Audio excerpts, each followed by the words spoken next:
You're listening to Across the Table, a healthcare private equity podcast brought to you by McGuire Woods. Across the Table brings you inside the conversation with the specialists and professionals of the healthcare private equity industry. I'm Jeff Cockrell, the head of the private equity group at McGuire Woods. If you're not familiar with McGuire Woods, I think most of you are. We're a big law firm with 1,100 lawyers. In my group, the private equity group, we work with companies and private equity funds in a whole host of sectors. I spend all of my time in healthcare provider services transactions. I'm joined by Amber Walsh, who's the head of our healthcare group, and Mark Friedlander, a partner in our restructuring and insolvency group. And we're pleased to be joined by Laura Marcero, managing director of Huron Consulting, who has 20 years experience in complex business matters and M&A, especially in the context of distressed transactions. The format this go around is going to be a little different than things we've done in the past. And it kind of flows out of some of the thought leadership that Amber and Mark and I have done on distressed investing. And the feedback we've gotten from a number of folks is that they'd really welcome an opportunity to have a little bit more lively discussion around some of the topics that relate to distressed investing. And so this is going to be a little bit of an experiment. We have intentionally a smaller group of about 15 people joining. The lines are going to be open. We might ask you to mute if you're not saying anything, but it's really hopefully going to be interactive, and we'll try to put pauses in. I'll admit that our intuition will be if it's quiet, we'll get a little nervous and want to keep talking, but we really, really do want folks to speak up and raise questions and kind of join the discussion directly, so we'll see how this goes. But we are going to talk through a number of topics relating to distressed investing in healthcare provider services in particular.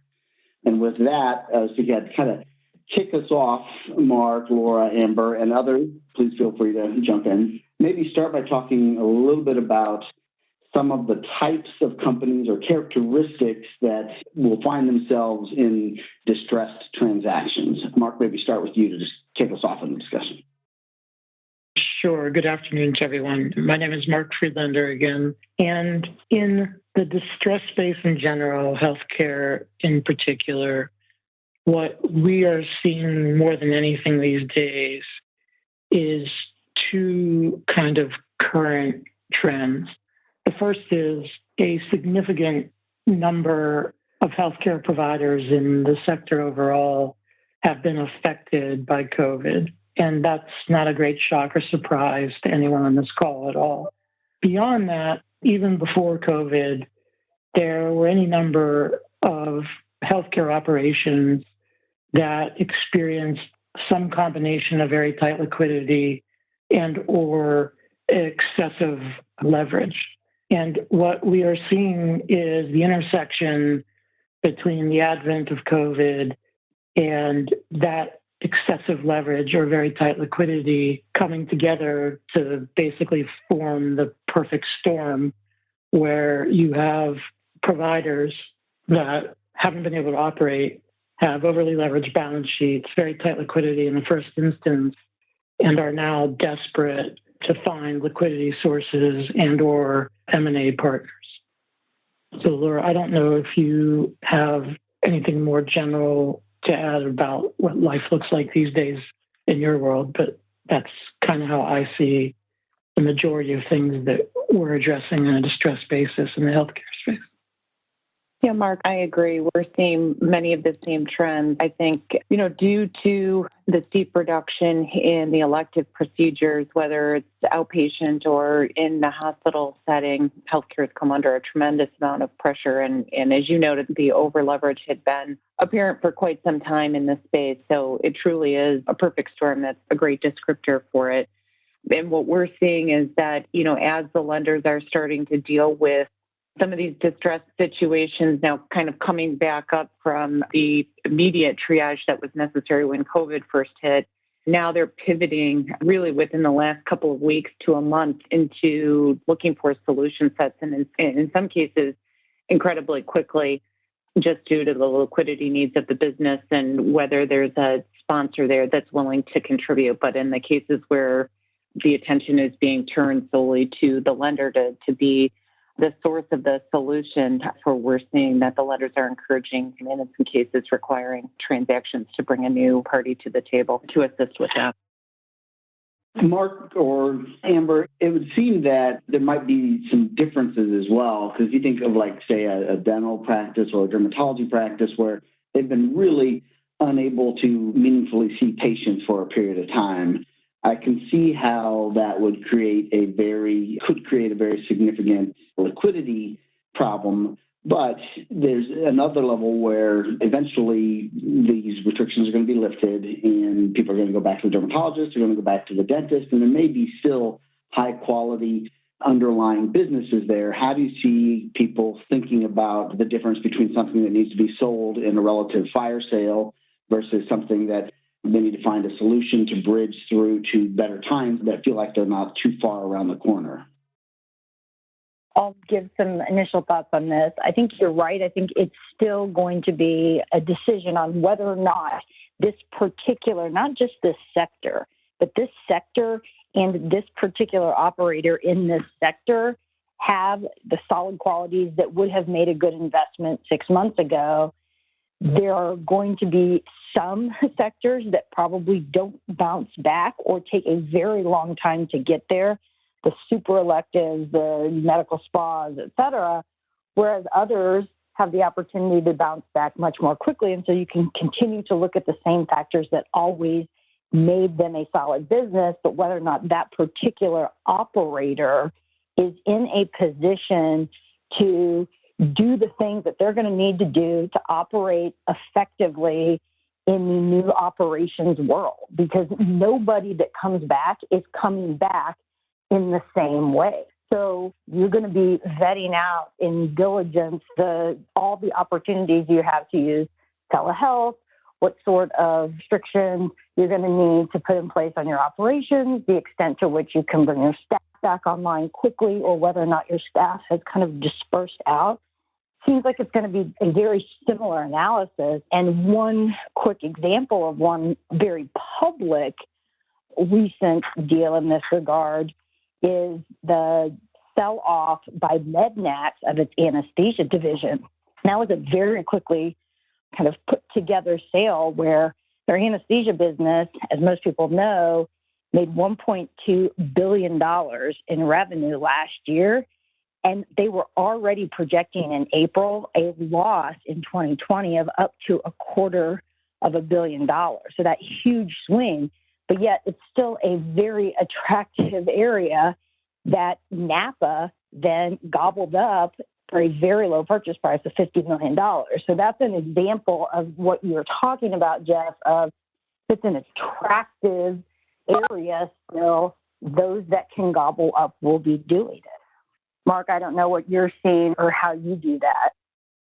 Sure. I think, Amber, that you raise a very important point, which is that not every provider in the same sector is the same. So historical experience with a particular practice is going to be very important. There are those that had difficulties with practice for one reason or another before the advent of COVID. The patients, by way of example, of a lender or lending group with a borrower that had trouble prior to COVID is going to be very different than the patience that a lender may exercise with a otherwise healthy practice that experienced just very short-term liquidity issue and potentially a longer-term issue as a result of the impact upon a particular business of COVID. But you will find, as a general proposition, a greater level of patience exercised with a medical practice or provider that was solid before COVID compared to one that was already experiencing issues. Right. In the business that was experiencing issues before COVID and maybe had EBITDA decline coupled with a high amount of leverage, when you pile on the depression on valuation from COVID itself, it can also change the dynamics of who has interest in the deal from the sell side, meaning if the equity sponsor is deeply underwater, they're going to quickly lose interest in and certainly putting additional capital to support this business, but maybe any interest in doing anything at all. which can accelerate the distress and accelerate the need to transact. Why don't we pause there? Like I said, this is going to be a bit of an experiment, and we'd love to get other people's thoughts and engagement in this discussion. So I don't know if kind of on the heels of that kind of opening foray, if anyone that's on the call wanted to jump in, it's okay if not, but just want you all to know that that is welcome. And if not, we'll keep rolling on to some other topics. One of the questions that we've gotten from people as we're kind of looking at distressed transactions is the question of deal sourcing, of where do you go to find these opportunities? Is it kind of traditional bankers? Is it a different set of bankers, other pathways for the kind of the buyers on this call that may in general not do as much in distressed acquisitions? How should they think about deal sourcing? Mark or Laura, you want to lead us off? Laura, I'm going to encourage you to respond if you don't mind. Sure, no, I'd be happy to. I think there's a couple of non-traditional sources that folks can look to in the distressed context. The first of which is your special situations M&A groups, particularly those that have a healthcare focus. They're certainly going to have a host of opportunities if you are a buyer in the current environment, which we happen to think if you have capital or availability, it's a fantastic time to jump back in and look to either grow your platform or diversify it in some way for all the reasons that have been discussed thus far on the call. You know, the other place to perhaps begin socializing your interest is with workout lenders, particularly lenders that, again, specialize in the healthcare space. Those folks, as I mentioned at the beginning of the call, oftentimes are having to make very quick decisions in the current environment, and so they need a solution set incredibly quickly if there's significant liquidity needs that are necessary to solve for a situation. And as we all know, that absolutely can occur in companies that did well pre-COVID and should survive, but again, you know, perhaps don't have the support of their current sponsor or are unable to bring a transaction together between the sponsor and the lender. So those two sources, you know, perhaps folks may not have looked to historically, particularly if the focus had been on healthy healthcare M&A, but that's one of the first places or two of the first places that I would look to if I were a buyer in the current environment. Mark, I don't know if you've got a different perspective or additional sources. Well, I would also suggest, Laura, that you self-promote because advisory firms like yours are likewise a very good referral source. Thank you, Mark. You know, Huron's healthcare practice is about $350 to $400 million annually across a whole variety of sectors. And the team at McGuire-Woods was kind enough to distribute some of our slides. But our healthcare group is incredibly busy right now. And Mark's right, whether it's Huron or some of our competitors that also focus in this space, there's a lot of deals and opportunities for you folks by networking with the advisor space as well. So thank you, Mark. You saved me from doing some shameless self-promotion on my own, so I appreciate it. Well, the point, taking it one step further as you think about sources, is that where there are distressed companies, it is typical that financial advisory firms are brought in by equity sponsors or instead lenders to assist the troubled company in developing a plan to address the issues. Maybe that plan involves a sale, maybe that plan involves downsizing, spin out, whatever it may involve. Oftentimes, financial advisory firms are early to the game in terms of being involved with a distressed enterprise. One other resource to consider, we at McGuire-Woods do a lot of work in the independent sponsor space. And independent sponsors in particular kind of add value best in a context where deal sourcing is difficult. And that can be a really tight market where kind of fishing upstream is difficult, but it can also be significant in the context like we are in today, where some of the pathways for deal sourcing are a little bit different than in normal times. And we work with a number of independent sponsors that have been very aggressively pursuing opportunities in distressed situations. And that would be a good avenue to, if you've not done as much with independent sponsors, to look at, or if you've done work with independent sponsors, to kind of stay close to that group, because Many of them are very actively out there seeking investment opportunities, but you've got to be ready to move quickly, as you might imagine. Anyone else have anything they wanted to weigh in on that topic? Can I ask a question on that, Jeff? It's Mark Strauss from Crestline speaking.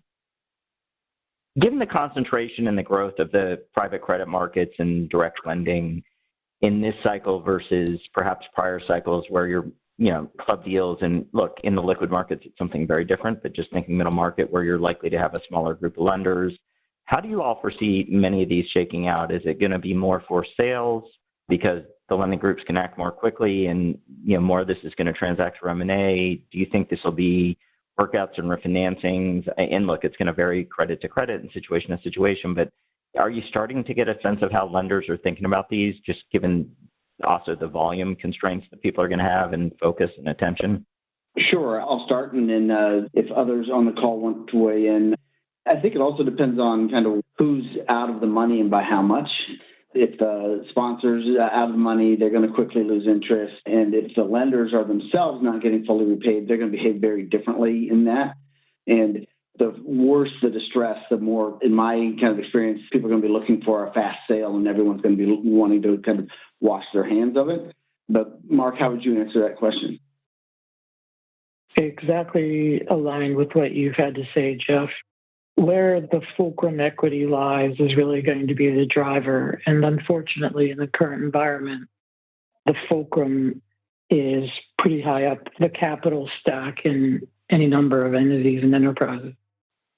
Yeah, and the only thing that I would add to that, I agree with everything both of you just mentioned, but I do think that there's also a very conscious effort on the part of the lenders to determine who they're going to support, not only in healthcare, but across a whole host of other industries, and who they're not, right? And so those actions are very different if you fall into the category of not being supported, but it really does come down to a large extent with companies that had been performing well pre-COVID and would be expected to recover and do well at some point coming out the other side. But, if you were in a situation where you had 4, 5, 6 different amendments, were constantly missing your numbers and, we're a troublesome credit, you're probably going to find it pretty hard. Even if you've got some sponsor support, you're going to find it pretty hard, I think, to find the lenders looking to be a meaningful part of the solution.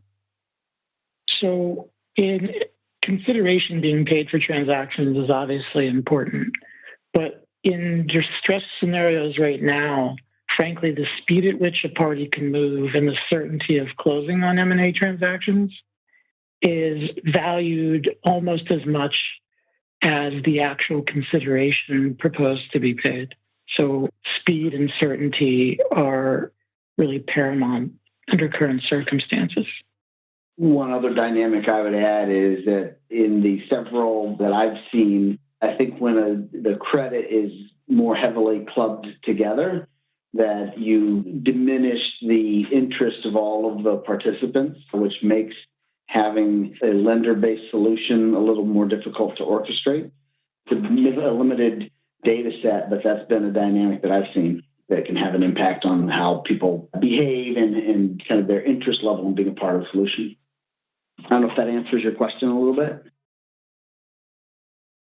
Another topic that we wanted to kind of spend a little time with are kind of deal dynamics. If you're a buyer and you're looking at it, we've talked a little bit about speed, and we may come back to that, but maybe if we could hear how people are thinking about the topic of valuation. We get lots of discussions around this topic, whether it's everyone's heard the EBITDAC of your earnings before interest, taxes, depreciation, and COVID.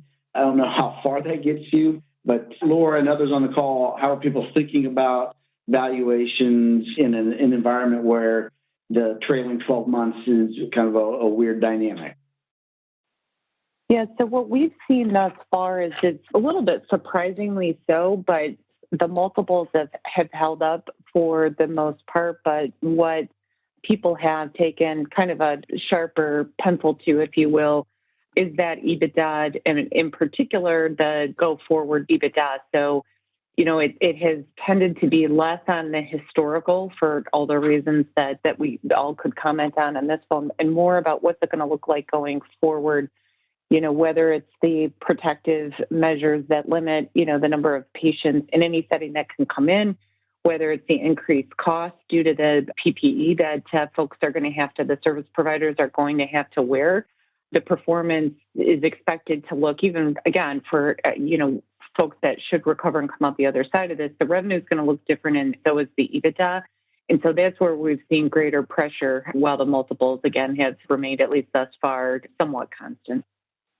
Yeah, I would agree, Laura. And we've seen some kind of blended multiples of you've got your pre-COVID and then your expected post-COVID in the coming year, and kind of doing a blend EBITDA. But I agree that much more we have seen other mechanisms on the payouts of the purchase price. So having buyers much more consistently kind of at a dramatic volume proposing different forms of whatever you want to call it, holdback. We healthcare attorneys don't like the word earnouts, but all sorts of different pricing protective mechanisms in there. And they've been all over the map in terms of what they look like.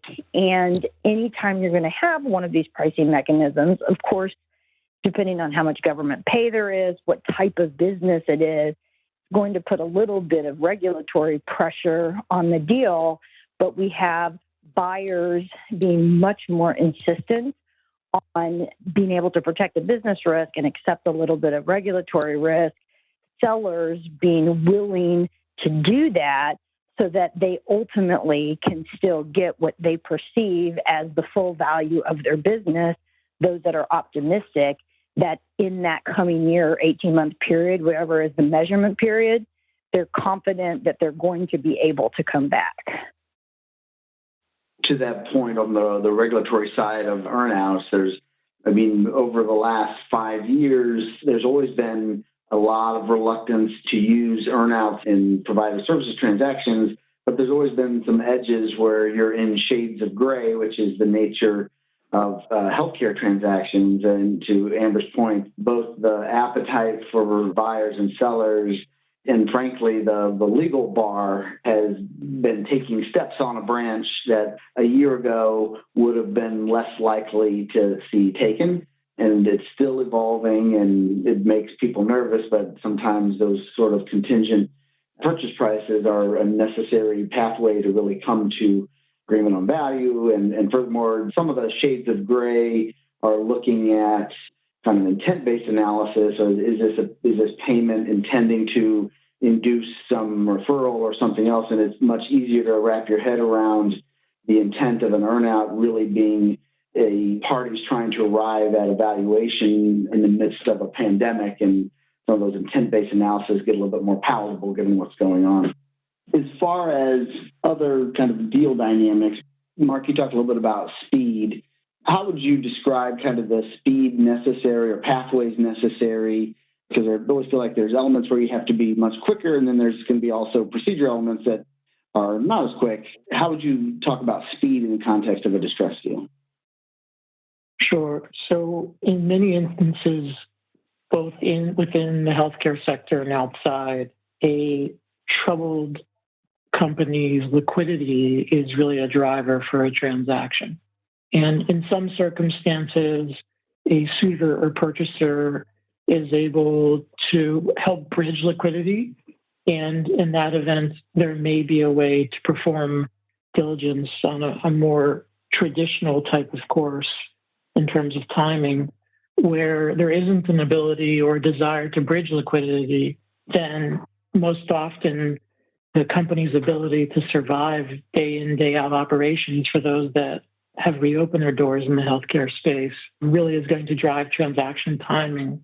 That, of course, however, is balanced by a real need, particularly in distressed transactions, for a purchaser to perform extensive diligence. And frankly, again, with COVID in place, there are some elements of diligence which weren't previously thought about or existed, and now diligence has to take on new forms and new functions given our current environment. So that tension is something that almost always has to be reconciled in a distressed transaction.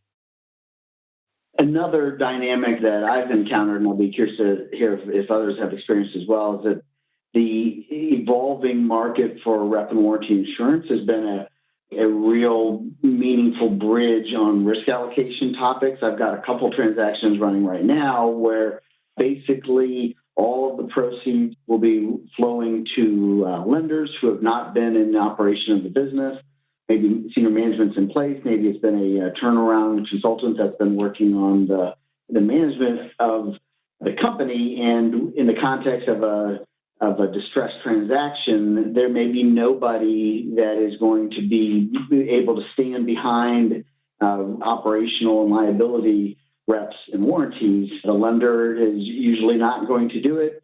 The sponsor may be out of the money and they're not even getting the proceeds. So you pretty quickly find yourself with no meaningful recovery. However, if you can layer in, and we found carriers willing to underwrite to this situation, if you can layer in rep and warranty insurance, and maybe even on a zero indemnity basis, meaning that the seller is not even absorbing half of the retention and the buyer is absorbing the full retention, that still is an underwritable policy as long as you're willing to buy $5 million worth and can jump through some hoops with respect to there still needing to be meaningful diligence that they can underwrite to. But it has really been a bridge through what otherwise would be kind of a naked purchase and makes buyers a lot more comfortable. I don't know if others have been seeing those dynamics at play as well. I just was going to say, in those, though, the policies typically are doing broad carve-outs for COVID, right? So it's still a tool to protect the buyer and help deal with these dynamics, but you should absolutely expect those broad carve-outs. That's what you've seen, correct? Right. In that instance, it's one of the tools that a rep and warranty underwriter has, in addition to the diligence, is that they can, in the legal kind of analysis of it's a little bit more complex, but they could have fraud claims, in particular to the sellers, if they are kind of shifting known risks to the policy and other things that you could see how a carrier would think it's fraudy. In the context where you have a lender that is the seller, they get more nervous about it because it's not going to be fraudy in the sense that the lenders know of things that they're not disclosing. The lender's concern around fraud is actually more specific, that them delivering or having a part in, or maybe the turnaround consultant's worried about it as well, that they're them delivering a purchase agreement that makes reps for which they don't have specific knowledge on some of the elements of, that itself would be fraud. And we've had negotiations with the carriers as to the definition of fraud in the purchase agreement, because that's what usually gets invoked in the policy, that to be very clear that the only fraud that is discussed in the purchase agreement is actual fraud, not something that is constructive of things that you should have known, because the sellers in particular get antsy that they are undertaking their own exposure to the carrier. But we've found that those are navigable pathways, which, especially contrasting it with your alternative of having nothing, it can be a meaningful addition to the risk allocation for a deal. Jeff, I was likewise going to mention that the market for rep and warranty insurance has become even more aggressive. We're now, and this is a relatively new advent, but rep and warranty insurance can be underwritten even in bankruptcy deals these days, which is not something until only very recently that was a product that was available. It really does change the dynamics to the buyer. It makes it more comfortable to proceed.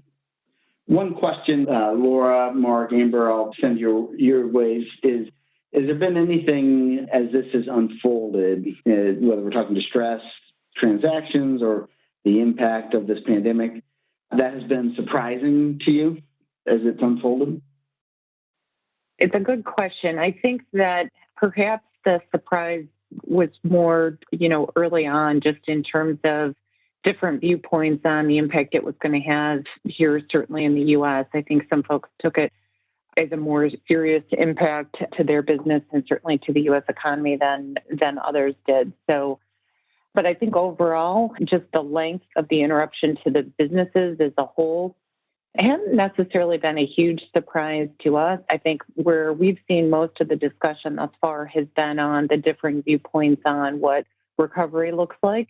and what the macro trends in terms of those that are going to be accelerated as a result of COVID, how many of those kind of come crashing in and have a fundamental impact on not only healthcare, but a broad variety of industries going forward. And so, somebody mentioned telehealth at the beginning of the call. I mean, that's one that we think is absolutely going to, be here to stay and grow exponentially.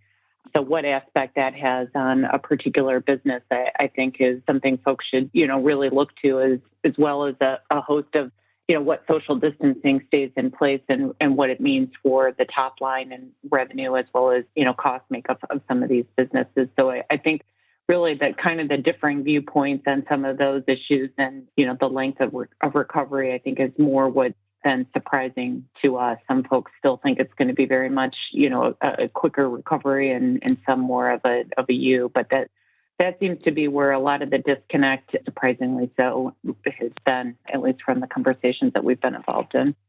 I'll offer up one while any others are thinking of theirs. It's been interesting doing deals in healthcare provider services, how kind of over the last few years, there's been a lot of similarity of how kind of buyers approach kind of the market and how they think of risk appetites. And it's been fairly uniform how they would think about things.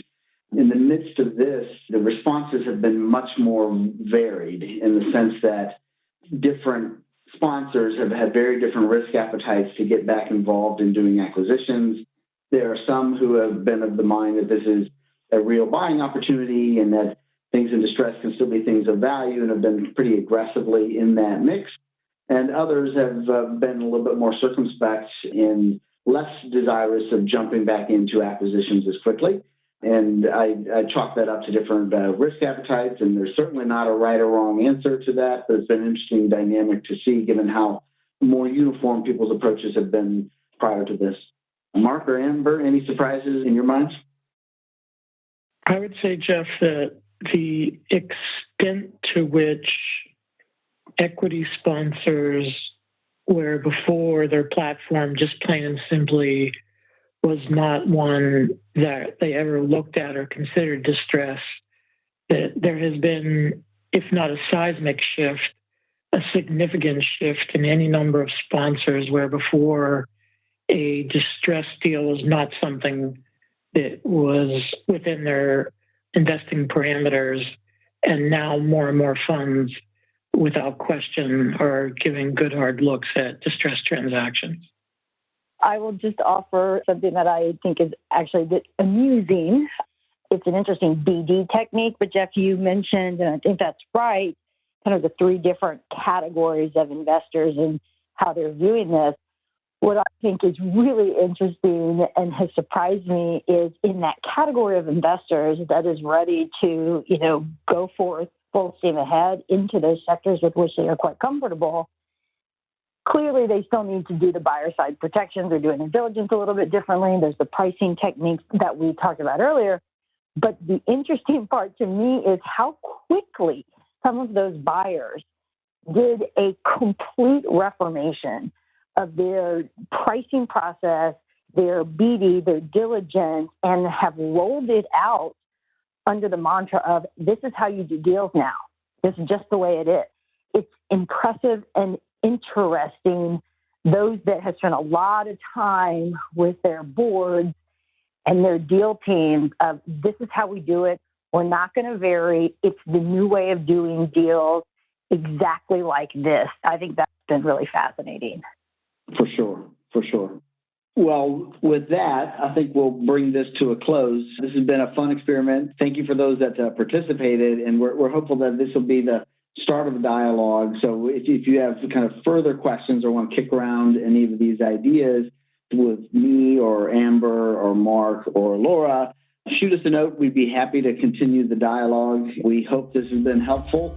We appreciate you joining us on this episode of Across the Table. To learn more about today's discussion or to contact us, please visit our website at mcguirewoods.com. We look forward to hearing from you.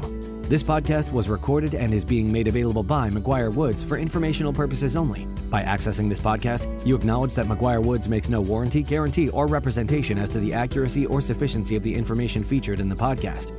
The views, information, or opinions expressed during this podcast series are solely those of the individuals involved and do not necessarily reflect those of McGuire-Woods. This podcast should not be used as a substitute for competent legal advice from a licensed professional attorney in your state and should not be construed as an offer to make or consider any investment or course of action.